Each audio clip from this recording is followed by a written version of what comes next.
दोस्तों, पुणे यूनिवर्सिटी का engineering mathematics 3 second year engineering computer और आईटी का पेपर आज ही खत्म हुआ।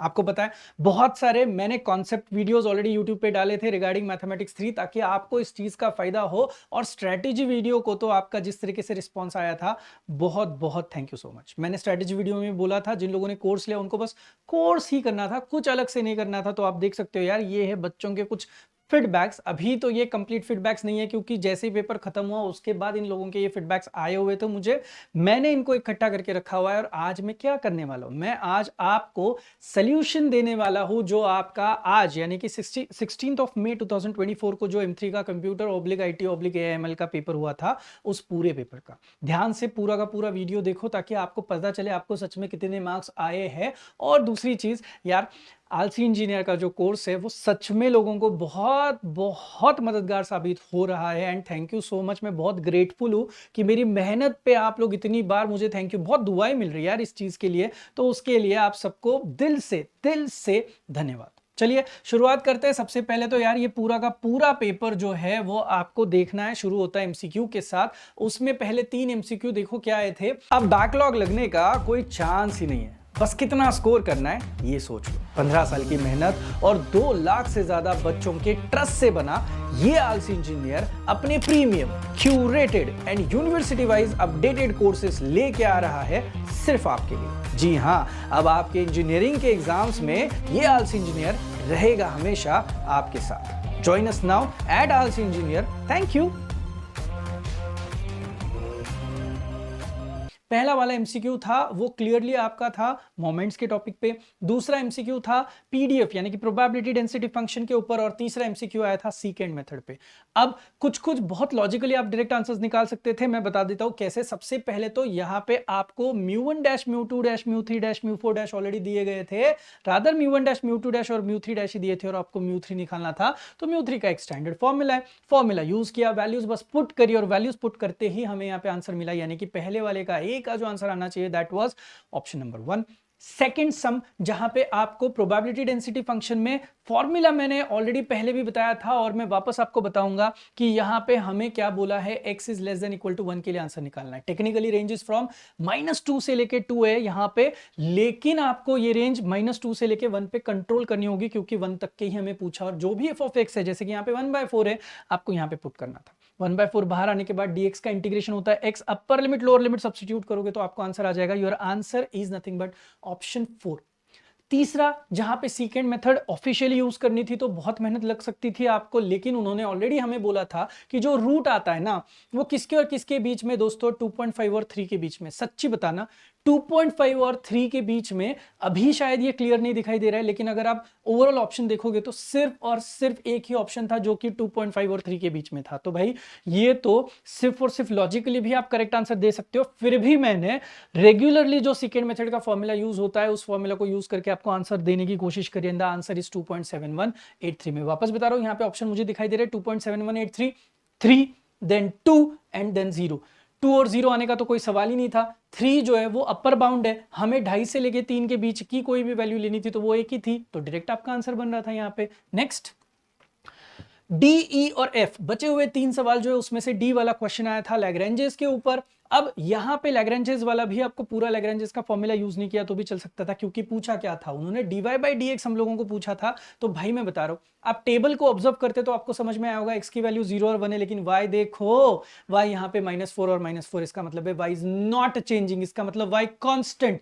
कांस्टेंट अगर y है तो डेरिवेटिव क्या होना चाहिए, डेरिवेटिव ऑफ कांस्टेंट क्या होता है, 0। तो आपका आंसर वैसे तो लॉजिकली 0 आना चाहिए था। मैंने प्रोसेस भी दिखाई है, प्रोसेस से भी देखोगे तो भी आपका आंसर क्या आता है, 0 आता है। समझ रहे हो। नेक्स्ट, ई, स्टैंडर्ड फॉर्मूला भाई कोएफिशिएंट ऑफ वेरिएशन का उन्होंने यहां पे दिया हुआ है। तो कोएफिशिएंट ऑफ वेरिएशन का स्टैंडर्ड फॉर्मूला क्या होता है, ऊपर होता है स्टैंडर्ड डेविएशन, नीचे होता है अरिथमेटिक मीन यानी कि sigma upon x bar into क्या करना पड़ता है 100। इसके ऊपर तो सम भी आया है एग्जाम में, तो ये आपका ऑप्शन 2 हो गया। Then final, Newton Raphson method का फॉर्मूला पूछा है। जब न्यूटन रैप्सन मेथड का फॉर्मूला पूछा जाता है तो ये कंफ्यूज करते हैं, ये बीच में माइनस साइन है या प्लस साइन है उसमें। तो देखो स्टैंडर्ड फॉर्मूला जो है वो मैंने यहाँ पे लिखा हुआ है। तो ये थे आपके ABCDEF, होपफुली आपको समझ में आए होंगे। और एक बात आप ना क्लियरली नोट डाउन कर लो, जैसे मैं सिखा रहा हूँ आपको यहाँ पे ऑप्शंस भी दिखाई दे रहे होंगे, आप उस हिसाब से उसको नोट डाउन कर लो, आपके आंसर्स करेक्ट है क्या ये आपको समझ में आ जाएंगे। चलिए नेक्स्ट, शुरुआत करते हैं यूनिट नंबर 3 के लिए। भाई क्वेश्चन 2 कवरिंग है, क्वेश्चन 3 हम लोग सारे के सारे सवाल देखेंगे। क्वेश्चन 2 अगर आप देखोगे तो क्वेश्चन 2 आपको पूछा था, आपको एक्स बार और सिग्मा यानी कि स्टैंडर्ड डेविएशन और अरिथमेटिक मीन निकालना था और साथ ही साथ कोएफिशिएंट ऑफ वेरिएशन भी आपको निकालना था। तो देखो दोस्तों, अगर आप देखोगे तो टेबुलर फॉर्म में पूरा का पूरा जब वर्कआउट करोगे तो आपकी एक्स बार की वैल्यू आनी चाहिए थी 2.0869 और सिग्मा की वैल्यू जो आनी चाहिए थी स्टैंडर्ड फॉर्मूला यूज करके दैट शुड हैव बीन 1.0596। दोस्तों ये दो आंसर्स आपके एक्स बार और किसके थे, सिग्मा के, और उसी को लेके आपको सीवी यानी कि कोएफिशिएंट ऑफ वेरिएशन फाइंड करना था जिसका आंसर सिग्मा अपॉन एक्स बार फॉर्मूला है इनटू 100। सॉल्व करोगे तो आंसर आता है 50.7738। नोट कर लेना, तीनों बॉक्सेस नोट कर लेना कि आपके आंसर सेम आए हैं। अगर आए हैं तो आपको फुल मार्क्स मिले दोस्तों, 5 मार्क्स इसके लिए। बी कर्व फिटिंग का सम था, हमेशा आता है, नोट्स में भी सेम टू सेम दिया हुआ था। y is equal to x plus b लिखा हुआ है, आपको a और b को फाइंड करना था। दो अननोन्स को फाइंड करने के लिए दो इक्वेशंस बनती है, दोनों इक्वेशंस वर्क करने के बाद, सॉल्व करने के बाद जो फाइनल आंसर आ रहा है, a की वैल्यू आ रही है -2, b की वैल्यू आ रही है 1। y is equal to x plus b में जब हम लोग a की जगह पे -2 और b की जगह पे 1 सब्स्टिट्यूट करते हैं तो इक्वेशन कुछ इस हिसाब से दिखती है, y is equal to -2 x plus 1। आपको मैंने बोला भी था कि टेक्निक होती है भाई, जैसे ही आपका ये आंसर आ गया आपको क्या करना था, आपको ना इधर से कोई भी एक दो वैल्यू उठा के क्रॉस चेक करना है कि x की वैल्यू पुट करने के बाद क्या मेरा वैल्यू y का जैसे टेबल में दिया है वैसे आ रहा है कि नहीं आ रहा है। ये जिसको समझ में आया उसका काम हो गया। ये था आपका क्वेश्चन 2b। उसके बाद जाते क्वेश्चन 2c, अच्छा सा प्यारा सा सम जहां पे कोई टेबल निकालने की जरूरत नहीं है। उन्होंने रिग्रेशन हमें फाइंड करने के लिए बोला है और कोरिलेशन और सारी चीजें दी है, देख सकते हो। एक्स बार दिया है, वाई बार दिया, sigma x sigma y, correlation सब कुछ ही दिया हुआ है, और तो और वाई की भी वैल्यू दिया है 10। अब मुझे बताओ हमें रिग्रेशन लाइन ऑफ क्या यूज करनी पड़ेगी। एक्स आपको पता है एक्स की लाइन होती है x minus x not into आपका R sigma x sigma y into y minus y पर। सारी वैल्यू पुट कर सकते हो। बताओ देखो, एक्स बार पुट होगा, आर पुट होगा, सिग्मा एक्स पुट होगा, सिग्मा वाई पुट होगा, वाई पुट होगा, वाई बार भी पुट होगा। सारी वैल्यूज पुट करने के बाद एक ही अननोन बचता है, कौन, एक्स ना। तो आपको एक्स ही फाइंड करना था। सिंपलीफाई करना पड़ेगा, कैलकुलेशन में लोग गलत जाते हैं। ये कैलकुलेट करोगे तो आपको एक्स की वैल्यू मिल जाएगी। My answer in this case is 7.5304। मैं वापस बता रहा हूं भाई, इमीडिएट पेपर आने के बाद मैं ये वीडियो बना रहा हूं, लिखने के लिए समय लगा मुझे इसलिए थोड़ा सा आपको डिलेट दिखाई दे रहा होगा, लेकिन थोड़ा बहुत वैल्यूज में कॉन्सेप्ट वाइज आपको समझ में आ रहा है कि देखो आपके आंसर्स और मेरे आंसर्स यहाँ पे क्लियरली मैच हो जाने चाहिए थे। ये था क्वेश्चन 2 जिन्होंने अटेम्प्ट किया। अब जिन्होंने क्वेश्चन नंबर 3 को अटेम्प्ट किया उनका तो बहुत अच्छा लॉटरी लग गया भाई। मोमेंट का सम था और आपको क्लियरली रॉ मोमेंट दिए थे, चारों रॉ मोमेंट दिए थे। आपको सेंट्रल मोमेंट निकालना था और बीटा 1 और बीटा 2, ज्यादा मेहनत है ही नहीं। स्टैंडर्ड फॉर्मूला में वैल्यूज पुट करो। ये देखो μ1 का आंसर 0 आ चुका है, μ2 का 6, μ3 का -24 और μ4 का आंसर आ चुका है 57। ये आंसर आने के बाद बीटा 1 और बीटा 2 भी यहाँ पे क्लियरली निकाल के रखा हुआ है। कुछ नहीं था सम में, बहुत आसान था। जिनके स्टैंडर्ड फॉर्मूला बहुत सही से आए हैं उनको ये आंसर्स आना यहां पे लाजमी है। नेक्स्ट क्वेश्चन 3b, जैसे कर्व फिटिंग में दो टाइप के सम आते थे, एक लाइन का आता है एक पैराबोला का। यहाँ पे पैराबोला का सम आपको दिखाई दे रहा होगा, y is equal to x square plus b x plus c वाला सम आपको दिखाई दे रहा है, देख सकते हो। तीन अननोन्स निकालने थे, a b और c। ऐसा सेम सम प्रीवियस पेपर में भी आया था दोस्तों। आप अगर इस पूरे सम को वर्कआउट करने की कोशिश करोगे यू विल फाइंड कि आपका a b c का आंसर आना चाहिए था। a का वैल्यू 2, b का वैल्यू 0 और c का वैल्यू आता है 1। इसको सॉल्व करने के लिए एज यूजुअल आपको कैलसी पे ना 3 अननोन्स के लिए जाना पड़ता है। इक्वेशन का फॉर्मेट रहता ना, तो वो इक्वेशन का फॉर्मेट उठा के आपको जाना पड़ेगा और फिर आप देखोगे तो your answer comes out to be 2x square plus 1। आपको पता है क्रॉस चेक कैसे करना है, x की कोई भी वैल्यू पुट करो, चेक करो y आपका सेम आता है कि नहीं, आपको समझ में आ जाएगा। ये था 3b और उसके बाद लास्ट बंदा क्वेश्चन 3c। क्या फाइंड करना है, कोरिलेशन कोएफिशिएंट हम लोगों को फाइंड करना है दोस्तों। अब देखोगे तो आपको x और y की वैल्यू दी है, ज्यादा बड़ी वैल्यू है नहीं है, तो हम लोग ये डायरेक्टली भी सॉल्व कर सकते थे। मैंने टेबल वहां पे ड्रॉ नहीं किया, आपको टेबल ड्रॉ करके वैल्यूज निकालनी पड़ेगी। मैंने डायरेक्ट आंसर्स लिखे, x बार y बार आता है 99, कोवेरिएंस आता है 3.6, सिग्मा स्क्वायर x और सिग्मा स्क्वायर y भी आता है जिस हिसाब से दिखाया, पूरा कैलकुलेट किया और मेरा आंसर यहाँ पे आप देख सकते हो। The answer that I have got over here is nothing but क्या आ चुका है आपका 0.3। तो मेरा यहाँ पे r का जो आंसर आ चुका है दोस्त वो मैंने यहाँ पे क्लियरली लिख दिया, दैट इज नथिंग बट 0.3, जिसे हम लोग कहते हैं कोएफिशिएंट ऑफ कोरिलेशन, वो जिसकी वैल्यू -1 से 1 के बीच में होनी चाहिए थी। यहाँ पे आप देख सकते हो my answer is in between -1 से लेके 1। क्वेश्चन 2 कोरिंग क्वेश्चन 3 था। जिन्होंने दोनों में से कोई भी सवाल किया होगा आंसर्स चेक जरूर कर लेना। यूनिट 3 इज डन, यूनिट 4 के लिए आगे बढ़ते। पहला ही सम क्वेश्चन नंबर 4 का डेडिकेटेड प्रोबेबिलिटी पे था और क्या सम था यार, 2 लाइन में आंसर्स निकल रहा था दो सम का। तो आप देख सकते हो प्रोबेबिलिटी में क्या बोला था भाई, टोटल 6 रेड कलर के, 4 व्हाइट कलर के और 5 ब्लू कलर के बॉल्स थे। इतने 15 बॉल्स को इकट्ठा करके बॉक्स में रखा था और बोला था कि सबसे पहले तो 3 बॉल्स निकालने, पहला रेडी होना चाहिए, दूसरा व्हाइट ही होना चाहिए और तीसरा ब्लू, और कोई रिप्लेसमेंट नहीं नहीं होगी। इसका मतलब है पहला रेड आने का प्रोबेबिलिटी 6/15 होगा। अब रेड निकल गया बॉक्स में से, तो 15 में से बॉक्स में कितने बचे 14। उसमें हमें क्या चाहिए व्हाइट कितने भाई 4 है, 4/14 आ जाएगा। फिर उसके बाद वो व्हाइट निकल गया तो बच्चे कितने 13 में हम लोगों को ब्लू चाहिए। ब्लू कितने भाई 5 है, सब कैलकुलेट किया। The answer that we have got is 4/91। दोस्तों ये आपको थोड़ा एक्सप्लेन करके लिखना होगा, जब एग्जाम में आप लिखोगे तब। मैंने बस आपको फाइनल आंसर बताने की कोशिश करी है। Next is question number 4B। ये जो क्वेश्चन है इसके फाइनल आंसर में आप देख सकते हो कि आपको यहाँ पे ना बाइनोमियल डिस्ट्रीब्यूशन यूज करने के लिए बोला है, लेकिन ये रेगुलर नॉर्मल सम्स जैसे सम नहीं आया है। यहाँ पे कॉइन टॉस जरूर करनी है। यूजुअली कॉइन टॉस करते हो तो हेड्स की प्रोबेबिलिटी आती है 1/2 और टेल्स आने की प्रोबेबिलिटी भी आती है 1/2। ये जो सम आपको दिखाई दे रहा है यहाँ पे आप देख सकते हो हेड्स और टेल्स की प्रोबेबिलिटी में ही उन्होंने कुछ चेंजेस करे। उन्होंने एक ऑब्जर्वेशन लिखा है कि भाई हेड्स आने की प्रोबेबिलिटी, जो कि हम लोगों ने यहाँ पे पी कंसिडर करी है, जो कि डबल ऑफ टेल्स है। तो आप देख सकते हो हेड्स आने की प्रोबेबिलिटी इज डबल ऑफ क्या लिखा हुआ है, टेल्स लिखा हुआ है। इसका मतलब है आपका P is equal to 2Q आ चुका है। तो इसका ये भी मतलब होता है कि P प्लस Q तो हमें पता है इज इक्वल टू 1 है, तो वैल्यू सब्स्टिट्यूशन करके Q का वैल्यूएशन आ गया 1/3। अगर Q 1/3 है तो आपको भी पता है P का वैल्यू क्या आ जाएगा 2/3। अब नंबर ऑफ सैंपल्स बोले हैं 6, उसके साथ साथ N6 आने के बाद बोला है एटलीस्ट 2। एटलीस्ट 2 का मतलब होता है कम से कम 2। इसका मतलब है 2 और 2 से ज्यादा। आपके पास ऑप्शन क्या है 2, 3, 4, 5, 6। हर एक के लिए आप बाइनोमियल डिस्ट्रीब्यूशन का फॉर्मूला यूज करो, आंसर निकालो। या फिर क्या कर सकते हो, अगर 2 से ज्यादा बोला है तो हमें 2 और 2 से ज्यादा बोला है तो हमें 2 से कम वाले जितने सैंपल्स है वो 1 में से सब्ट्रैक्ट करने पड़ेंगे, because 1 is the highest probability. 1 minus यहाँ पे P of 0 plus P of 1 लिखा, कैलकुलेट किया। The answer that I have got, जो भी मुझे मिला है मैं आपको बता रहा हूं, the answer that I have got is 0.8217। अब ये आंसर मैंने चैट जीपीटी पे चेक किया था मेरे किसी स्टूडेंट ने, और उसने बोला ये कुछ अलग आ रहा है, तो आप भी एक बार ही चेक करना। मेरा आंसर तो 0.8217 आ रहा है दोस्त। इस केस में थीम तो सही है भाई, थीम में कोई चेंज नहीं है, कॉन्सेप्ट में बिल्कुल कोई चेंज नहीं है। आपको अगर ये क्वेश्चन नंबर 4 भी समझा है तो आगे बढ़ते 4C वाला सम भी पूरा का पूरा नोट्स में से था। आप देख सकते हो कि 7%, ये आपका ओवरऑल नॉर्मल डिस्ट्रीब्यूशन का ग्राफ होता है, जहां पे हाफ करोगे तो 50% होता है। 50 में से 7% बोला है, 35 के अंडर है। इस बचे हुए इस वाले राइट साइड के 50 में से 11% बोला हुआ है, जो कि 63 के ऊपर है। अब मुझे बताओ, अगर ये साइड पूरी 50 है, उसमें से 0.07 मतलब 7 निकल गए तो बचा कितना 43। यहां से 11% निकल गए तो यहां पे कितने बचे 39%। तो इस हिसाब से यहां पे टोटल कैलकुलेशन दिया है दोस्तों। 43 एरिया के रिलेटेड आपको Z1 मिला है, 39 एरिया से रिलेटेड आपको Z2 मिला है, यानी कि दिया हुआ है। अब आपको भी पता है ये centre location Z is equal to 0 होता है। जो लेफ्ट में Z आएगा वो नेगेटिव वैल्यू लेगा, जो राइट में Z आएगा वो पॉजिटिव वैल्यू होगा। और फाइंड क्या करना है इसमें, अब यूजुअली हमें Z1 Z2 फाइंड करके एरिया फाइंड करने के लिए बोला जाता है, लेकिन यहाँ पे हमें फाइंड करना है म्यू, यानी कि मीन और स्टैंडर्ड डेविएशन। अब आप फॉर्मूला देखो, Z1 is equal to x1 minus mu by sigma, जिसमें वैल्यूज पुटअप करने के बाद म्यू और सिग्मा अननोन रहेंगे। Similarly Z2 is equal to x2 minus mu by sigma, यहां पे भी वैल्यूज पुटअप करने के बाद म्यू और सिग्मा अननोन रहेंगे।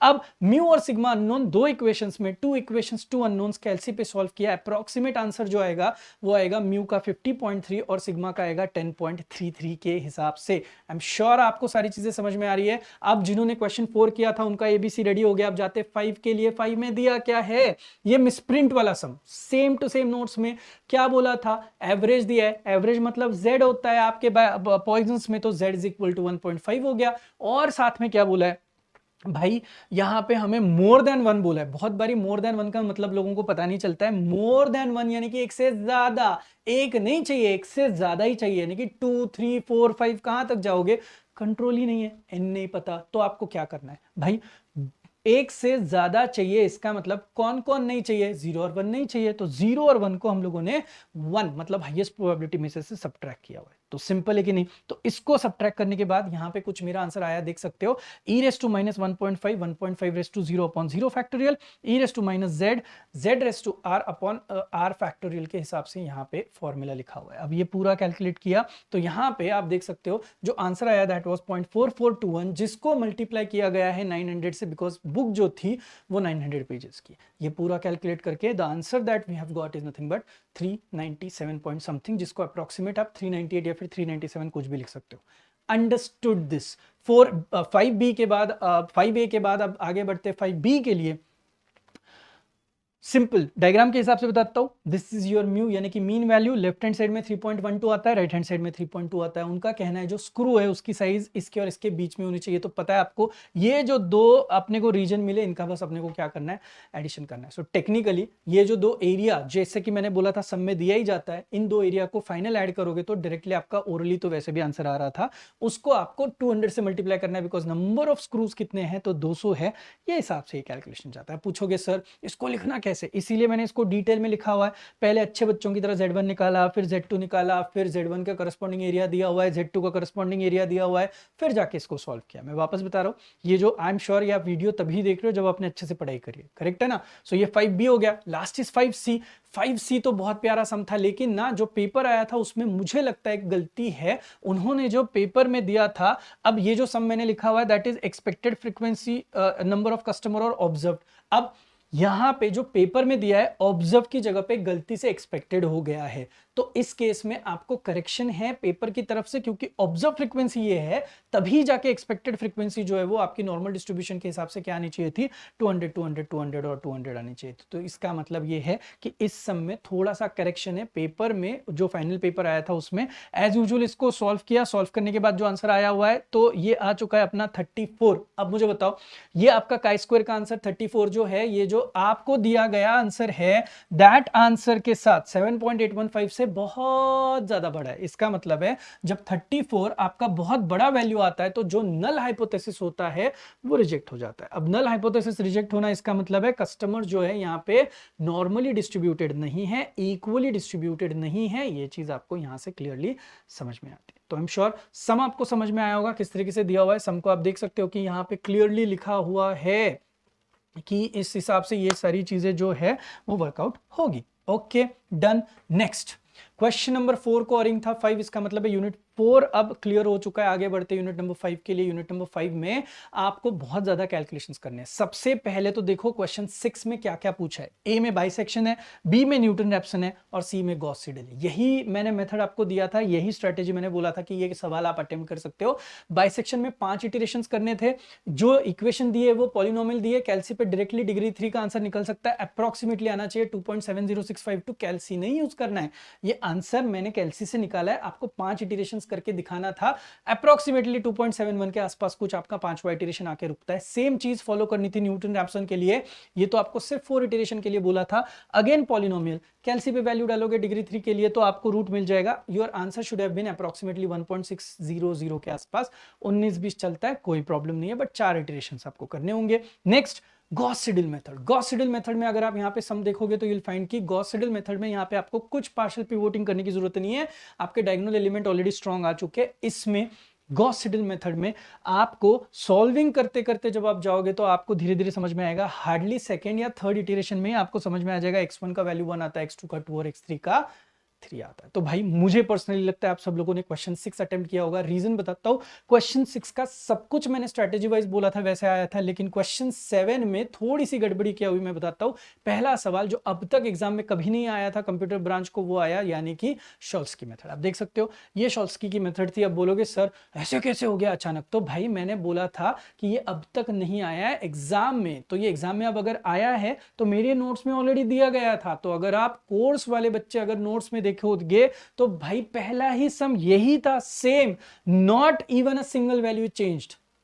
तो ये जिन्होंने शॉल्स्की मेथड सच में पढ़ाई करी है उनको सारे के सारे मैट्रिक्स का जो आपका लोअर ट्रायंगुलर वाला मैट्रिक्स बनता है उसका कैलकुलेशन यहाँ पे दिया हुआ है। फिर एक Z नामक आपको मैट्रिक्स बनाना पड़ता है, Z1 Z2 Z3 निकाल के रखे हैं, and then the column matrix x1 x2 x3 के आंसर्स है। x1 का वैल्यू आता है 3, x2 का वैल्यू आता है -6 और x3 का वैल्यू आता है 1, कुछ इस हिसाब से है। अब ये आने के बाद नेक्स्ट 7A जो कि मोस्टली लोगों ने स्किप किया होगा, 7B में है Gauss elimination method. Gauss elimination method में भी यहाँ पे एक छोटा सा ट्विस्ट है, आप देखोगे यहाँ पे तो आप देख सकते हो ये 2 है, यहाँ पे 1 है और यहाँ पे कोएफिशिएंट क्या है 3। तो आपको करना क्या था, there is something called as partial pivoting involved in this. आपको करना था ये जो x1 का कोएफिशिएंट बड़ा वाला है उसको ऊपर लेना था इक्वेशन को, और ये जो ऊपर की इक्वेशन है उसको आपको क्या करना था, नीचे लेना था। ऊपर नीचे की इक्वेशन ऊपर, ऊपर की इक्वेशन नीचे, मिडिल इक्वेशन जैसे वैसे रखा तो भी चल सकता था। इससे आपका सम जब सॉल्व होता है यूजिंग मैट्रिसेस सॉल्व कर सकते हो, यूजिंग आप इक्वेशन मोड से भी आप इसको सॉल्व कर सकते हो। अब ये जब आप पूरा गॉस एलिमिनेशन सॉल्व करोगे आपको समझ में आएगा x1 का वैल्यू -1, x2 का वैल्यू 4 आ रहा है और x3 का वैल्यू आपका आ रहा है वापस से 4। तो कुछ इस हिसाब से कैलकुलेशंस बन रहे हैं दोस्तों। Next is false position method पे सम आया दोस्तों, पूछा है 32 का 1/4 पावर का आंसर निकालो। अब ये ऐसे नहीं होता है जो आपको दिखाई दे रहा है। आपको x इज इक्वल टू क्या लिखना था, 32 रेस्ट टू 1/4 और x को रेस्ट टू 4 करना था। इसको रेस्ट टू 4 करोगे, इसको रेस्ट टू 4 करोगे तो 4 4 कट जाएगा और आपको मिलेगा x raised to 4 is equal to 32। ऐसा सेम सम हम लोगों ने √12 के लिए सॉल्व किया, राइट तो सेम तरीका। अब x रेस्ट टू 4 -32 को आप अगर सॉल्व करने की कोशिश करोगे तो भाई साहब ये सॉल्विंग आपको अप टू 3 डेसिमल प्लेसेस में आपका रूट जो आना चाहिए था वो अप्रोक्सीमेटली आना चाहिए था 2.378 के आसपास using false position method. I am sure आपने फॉल्स पोजीशन मेथड करी थी, मैंने स्ट्रेटेजी में भी बोला था आपको करना है। यूनिट नंबर 5 इज डन, पूरा का पूरा डन एंड डस्टेड, राइट। अब यूनिट 5 के बाद आगे बढ़ते हैं यूनिट नंबर 6 के लिए। 8 को ओरिंग होता है 9, 8 में देखो क्या दिया है, कोई स्ट्रेटेजी में चेंज नहीं है। न्यूटन का फॉरवर्ड इंटरपोलेशन बोला है, वैल्यूएशन दिए हुए आप देखोगे, वैल्यूएशन देखोगे तो आपको फॉरवर्ड इंटरपोलेशन का टेबल फॉर्म करते ही आपको डेल्टा रेस्ट टू 4 की वैल्यू 0 मिलती है। इसका मतलब है कैलकुलेशन सिर्फ डेल्टा क्यूब y0 तक के करना है और तो और यहाँ पे u की वैल्यू जो है वो क्या होगी सर, अब तक के जो सम आ रहे थे वहां पे आपको clearly x is equal to specified था, यहाँ पे कोई x की वैल्यू स्पेसिफाइड नहीं है। इसका मतलब है आपको इसको पॉलिनोमियल के टर्म्स में दिखाना पड़ेगा जो कि पूछा। अब पॉलिनोमियल के टर्म में दिखाओगे तो x को x ही रखो, x0 को 0 और h को आपको 1 करना है, तो आपको यहाँ पे u इज इक्वल टू क्या मिल चुका है, x। u is equal to x अगर आपको मिला है दोस्तों तो आपको स्टैंडर्ड फॉर्मूला यूज करके वैल्यू सब्स्टिट्यूशन करना है और सब कुछ करने के बाद आपका answer y is equal to आता है x³ - x² - 4। ध्यान से देखना, हर एक वैल्यू जो है यहाँ पे आप इधर की इधर डालोगे तो यू विल फाइंड कि क्रॉस चेक करने के बाद बिल्कुल सेम आंसर आता है। x की वैल्यू जो पुट करी उसके हिसाब से y बन जाता है आपका। तो ये था आपका सम 8a वाला। अब 8b में देखो क्या है, सिम्पसन्स का 1/3 वाला रूल, 1/x बहुत फेमस सम है, 1 से लेके 2 जाना है, 0.25 का दिया है, 4 इंटरवल्स बोले तो दोस्तों ये ऑलरेडी नोट्स में था, प्रीवियस पेपर्स में भी आया था। आप देखोगे तो यहाँ पे आपको h जो है वो 0.25 मिल रहा है, आपने टुकड़े कर दिए, सारा का सारा टेबल बना दिया और टेबल बनाने के बाद आपको भी पता है 1/3 के लिए हार्डली आपको समय कितना लगता है, 2 स्टेप्स। ये है आपका फाइनल आंसर 0.6931 के हिसाब से। I am sure there is nothing more to explain. ये यूलर्स का मेथड यूज करना है हम लोगों को। 0 से लेके कहां तक जाना है, 2 और h कितना है 0.5। सच्ची बताओ 0 से लेके 2 जाना है और h कितना है 0.5, तो आपका यहाँ पे पूरा x का टेबल करस्पॉन्डिंगली y का टेबल। y में आप देखोगे आपको y1 से लेके y4 की सारी वैल्यू अननोन है, तो y1 से लेके y4 पूरा का पूरा आपको सॉल्व करना पड़ेगा यूजिंग यूलर्स। 4 बार यूलर्स यूज करो। पहला वाला यूज किया y1 के लिए, फिर उसमें आपको फंक्शन पता है क्या दिया है, अभी x - y/2 दिया है, ये x - y/2 आपका फंक्शन हो जाएगा। उसको लेके आपको ये सारी वैल्यू कैलकुलेट करनी थी। y1 आएगा, y2 आएगा, y3 आएगा और अकॉर्डिंगली आपका y4 भी आएगा। कुछ मैंने इस तरीके से इसको सॉल्व करके दिखाया हुआ है। आप भी आपके आंसर्स फाइनली चेक करना सेम ऐसे आए क्या। अब 8 जिन्होंने अटेम्प्ट नहीं किया और जिन्होंने 9 अटेम्प्ट किया है उनको पहला ही सवाल आता है रंगे कुट्टा का। रंगे कुट्टा मेथड में आपको dy/dx दिया हुआ है, दैट इज x² + y²। ये भी बहुत बारी एग्जाम में आया हुआ, सम रिपीट आया था, नोट्स में तो वैसे के वैसे दिया हुआ है। यहाँ पे बस आपको चेक करना है x की वैल्यू ये रहती है ब्रैकेट में जो होती है वो मैंने बोला था आपको, दिस इज 1 और ये y की वैल्यू दैट इज 1.5। तो 1 को 1.5 यहाँ पे कोऑर्डिनेट कर लिया। अब टेक्निकली देखोगे तो y2 निकालने की जरूरत नहीं थी हम लोगों को इस केस में, तो यहाँ पे सिर्फ अपने को कहां तक जाना है y1, क्योंकि पूछा ही कहां तक है, सिर्फ और सिर्फ 1.1 के लिए अपने को आंसर निकालना है। तो 1.1 के लिए अपने को y1 का आंसर हम लोग निकाल सकते हैं। तो सेम प्रोसीजर फॉलो करी। देखो k1 का आंसर आपका आया है क्या 0.325, k2 आता है 0.38664, k3 आता है 0.39698, k4 आता है आपका 0.48086। उसके बाद k की वैल्यू आती है यूजिंग फॉर्मूला और वो k ऐड हो जाता है एंड योर y1 का answer comes out to be 1.8955। उसके साथ साथ आगे बढ़ोगे तो क्वेश्चन 9b में आप देखना, आपको ये जो समय रंगे कुट्टा मेथड के पैरेलल जो method that is modified Euler's से पूछा हुआ है। हमेशा बच्चे पूछते हैं सर मॉडिफाइड यूलर्स में कितनी बार हम लोगों को इटरेशंस करने हैं, तो मैंने बोला था सिंगल वैल्यू अगर आपको सिर्फ निकालनी है, सिर्फ y1 अगर आपको निकालना है तो आपको क्या करना होगा, you have to do one thing. पहले तो यूलर से आप सिर्फ y1 निकालो, देन y1 का फर्स्ट इटरेशन, देन आपको y1 का सेकंड इटरेशन करना है और समय मिला तो आप y1 के थर्ड इटरेशन के लिए भी जा सकते हो, जो अप्रोक्सीमेटली इसी के आसपास आपको यहाँ पे दिखाई देगा। Then the next sum, Newton का बैकवर्ड इंटरपोलेशन हम लोगों को यूज करना है और पॉलिनोमियल भी फाइंड करना है और उसका value at x equal to 4.5 भी करना है। तो भाई पॉलिनोमियल फाइंड करना मतलब आपको इमीडिएट x की जगह पे 4.5 नहीं डालना है, बैकवर्ड सब्स्टिट्यूशन है। तो ये बैकवर्ड का टेबल हो गया और ये सारी वैल्यूज पुट करने के बाद आप चेक करना u की is equal to x minus xn में xn जरूर डाला है, h जरूर डाला है, लेकिन x को x ही रखा है क्योंकि उनको पॉलिनोमियल चाहिए। पॉलिनोमियल का मतलब answer should be in terms of x। तो देखो भाई, ये जब आपका बैकवर्ड का स्टैंडर्ड फॉर्मूला आप यूज करोगे और सारी वैल्यूज डालोगे तो आपका आंसर आना चाहिए था y is equal to x cube plus 2x square plus 3x plus 8। क्या आपका आंसर सेम आया क्या, चेक कर लेना। और उसके बाद आपको एट 4.5 आंसर निकालना था। तो ये 4.5 वैल्यू डालने के बाद जो आंसर आया है is nothing but something like 153.125 के आसपास, थोड़ा बहुत 19-20 आंसर से हो सकता है। तो भाई क्वेश्चन नंबर 9 सी भी आपका कंप्लीट हो चुका है, पूरा पेपर मैंने आपको सोल्यूशन दे दिया है। अब ये पूरा सोल्यूशन जो आपको मिला है आपको कैसे लगा मुझे बताओ, और आपको कितने मार्क्स आने वाले हैं ये भी मुझे कमेंट सेक्शन में आप जरूर बताना। दोस्तों बहुत अच्छा लगता है जब बच्चे कोर्सेज लेते हैं और उनके फीडबैक्स अच्छे आते हैं कि सर हम लोगों को फायदा हुआ है। तो हाथ जोड़ के मैं रिक्वेस्ट कर रहा हूँ इसी तरीके से आपका प्यार जो है वो बरकरार रखिएगा। मैं आगे भी आऊँगा, बहुत अच्छे अच्छे वीडियोस लेके आऊँगा। मिलते हैं नेक्स्ट वीडियो के लिए, तब तक के लिए थैंक यू सो मच।